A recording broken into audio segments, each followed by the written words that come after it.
దళితులపై రాజకీయ కక్ష సాధింపులు చేయడమా? అవిశ్వాసంతో ధనబలం చూపెడుతున్న పైడి రాకేష్ రెడ్డి దాడులు చేస్తూ రాష్ట్రపతిని ముస్లిం నాయకుల్ని చేస్తారు. రాష్ట్రానికి వచ్చేసరికి బీసీ ముఖ్యమంత్రిని చేస్తామని చెప్పేసి శపథం చేస్తారు. బీసీ నాయకుడిని రాష్ట్ర అధ్యక్షుడిగా తొలగిస్తారు.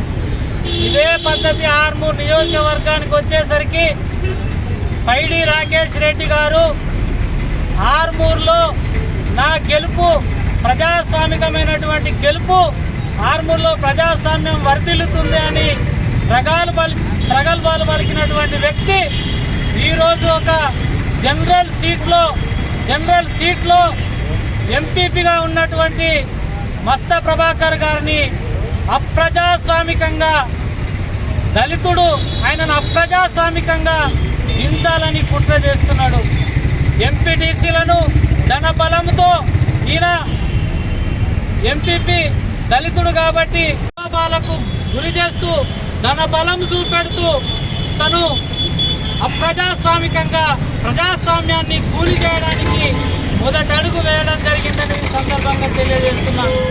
ఈరోజు అవిశ్వాసం పెట్టడానికి ఘోరం సరిపోతలేదని చెప్పేసి ఎంపీటీసీల ఇళ్లకు పోయి వాళ్ళందరికీ ప్రలోభాలకు గురి చేస్తూ అయినా వినకుంటే బెదిరింపులకు గురి చేస్తూ చివరికి దళిత ఎంపీ పైనటువంటి మస్తా ప్రభాకర్ మీదనే కేసులు పెట్టించడానికి సిపి దగ్గర కూడా వాళ్ళ ఇంట్లను పురమాయించి వాళ్ళ నాయకుల్ని పంపించి అక్రమ కేసులు పెట్టించడానికి తెగబడుతున్నాడు అని అంటే ఖచ్చితంగా దళిత వ్యతిరేకి పైడి రాకేష్ రెడ్డి అని చెప్పేసి సందర్భంగా తెలియజేస్తున్నాం. మాక్లూర్ దళిత ఎంపీపీపై అవిశ్వాస కుట్రలు మానుకోవాలని, దళిత నాయకులపై కక్ష సాధింపు చర్యలు మానుకోవాలని, అప్రజాస్వామికంగా చేసేటటువంటి కుట్రల్ని బంద్ చేసి ప్రజాస్వామ్యాన్ని కాపాడాల్సినటువంటి పూర్తి బాధ్యత పైడి రాకేష్ రెడ్డి పైనే ఉందనే సందర్భంగా తెలియజేస్తున్నాం.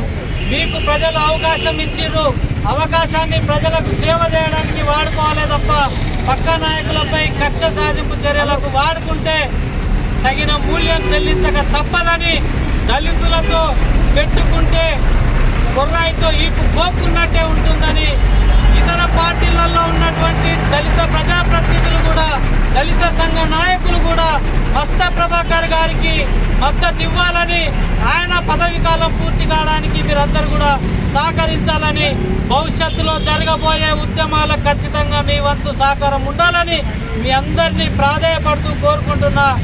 మస్తా ప్రభాకర్ గారికి జరుగుతున్న అన్యాయంపై స్పందించి ఆర్మూర్ అంబేద్కర్ చౌరస్తా వద్దకు వచ్చినటువంటి దళిత ప్రజాప్రతినిధులకు, దళిత సంఘ నాయకులందరికీ ముందుగా ప్రత్యేక ధన్యవాదాలు తెలుపుతున్నా.